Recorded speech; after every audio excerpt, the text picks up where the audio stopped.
And I'm a hip hop legend. You know, I put out 2 classic albums.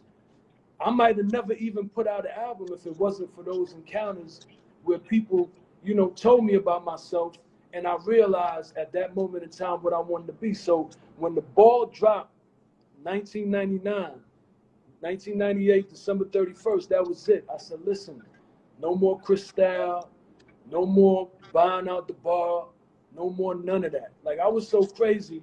You know, me and Puff is cool now. We've reconciled. At that time, I was so crazy. I was such a crazy Brooklyn kid. I used to try to talk to his girlfriend. You know, I might have even snuck off with one of his, you know, favorite girlfriends. That's how out of it I was as a young boy. Wait a minute. Minute. Yeah. This is a joke moment. Like, will we know one of these the girlfriend? I'm not gonna say who it is. You have to ask him off the record and let him tell you the story. To Shyne. Yeah. When that happened, when that incident you allegedly did that. Yeah. Did you feel as if you were in fear for your life, or was you protecting your friends? I was in fear for my life.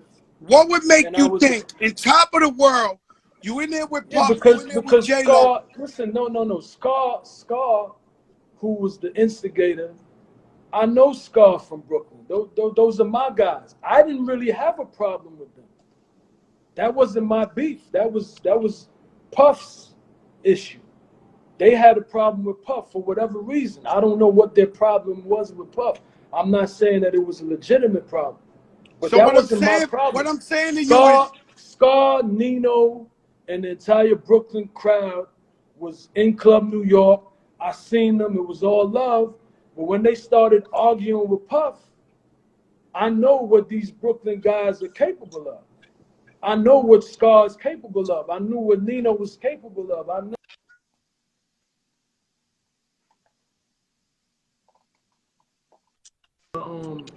my charger. I know what happens once these arguments start. You know, when these arguments start, you know, it becomes a problem. I'm just trying to charge my phone. What I'm saying to you, Shyne. So once Scar starts saying, you know, I'm gonna kill you, you know, you DOA, you know, once he starts talking crazy, yeah, I became afraid for my life. I know what happens, you know, once he says, you know, it's about to happen, you know, it's about to happen. And I seen somebody reach for a gun, and I reached for my weapon, and I defended my friends and myself, because once he starts firing, once whoever else pulls out a gun starts firing, it doesn't stop there. So, Shyne, you don't think, Shyne, you don't think I'm over here with Puffy? There's 2 ways to think of it. I'm over here with Puffy. I'm over here with J-Lo, the biggest, richest stars in the world. This shit gonna be on CNN? Or do you just react at the time like, yo, I got it? I'm thinking about saving my life. I'd rather be tried by 12 than carried by 6. Mm-hmm. And how did Puffy take it at the moment? Did he take it as, yo, you f***ed my shit up doing that? Or, thank you for saving my life? You know, I think for him, it was more, you know, he's a corporation. And he's just thinking about the corporation. So obviously, you know, something like that affects the corporation terribly. But at the time, I was just thinking life or death. You know, so, we didn't have an opportunity for him to say thank you for saving my life, for saving Jennifer's life, you know, for saving all our lives, because he was thinking about, you know, the corporation, and you know, that put the corporation. Do you think he thinks you jumped the gun? Do you think he thinks you jumped the gun? You know, you'd have to ask him that. You could ask me, do I think I jumped the gun? And my answer is absolutely not. Absolutely not. And so now you in trial, one of the most legendary trials in the world. Yeah. You fighting for your life, Puffy fighting, Wolf fighting. And we ain't got to go into detail, but I feel like you felt like the other lawyers was like, yo, my guy ain't do it. Maybe that guy did it. That's the word on the street. That's absolutely what it was, you know, and you know, Puff apologized. He did apologize to me for that, you know, when we met in Paris. And, you know, he did say, you know, he could have handled it better, but he was under a lot of pressure, you know, from the lawyers, you know, to throw me under the bus. And that's exactly what, you know, Benjamin Brafman and Johnny Cochran and the entire Dream Team, that was their position, you know, because, again, Puff was a corporation. You know, Puff, you know, is a $500 million corporation.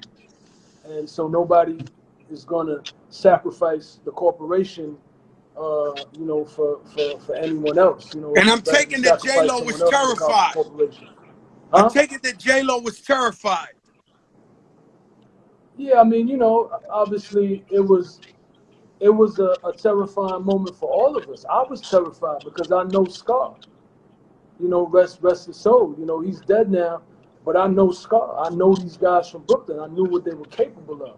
So that was not me trying to, you know, flex. That was not me trying to demonstrate bravado. That was not me trying to get a name. That was me really trying to, you know, see my mother the next day. And I was always taught that it's better to be tried by 12 than carried by 6. And you know what's crazy though, Shyne, is like, I believe consistency is key. And I believe you judge a person by their action. And if something happens and it's something real questionable of anybody, I go back to that same person and I say, well, how this person's been every other time? And then I got to judge them by that. So like, so you, after 10 years in jail, after being in Belize, changing your life, you saying the same. So why wouldn't I believe you by saying you was in fear for your life? And that's why you did that. Yeah, absolutely. Absolutely. You go to jail. And you know, one of the things I want to put in perspective is, you know, that's part of it, but the most important part of it, which I think, you know, you told me before we got on here, we're going to inspire the world. You know, I see a lot of darkness. You know, a lot of destructive forces are out there right now that have a platform that are misleading, you know, our people. And, you know, I think that I'm the embodiment of integrity, because the way I behaved after my arrest and during my trial is very important, because there's nothing more that district attorney wanted than the conviction of Sean Puffy Combs. Oh, yeah. There was nothing more. And I'm going to go on the record saying, I think Puffy would have killed himself if he would have, and this is on Revolt TV. So they could call me, they could argue with me, they could do whatever. I'm going to go on record and think Puff Daddy was not going to do 10 years in jail, 20 years in jail. He was not. But I'm just saying that I want to inspire the new generation that there is such a thing as integrity, there is such a thing as morals, as values, as principles. And I prefer, you know, you could argue that if I would have, because I guess there's another rapper that just told on his entire crew, and he's out now, and he gets, you know, a bunch of streams, and, you know, millions of people tune into his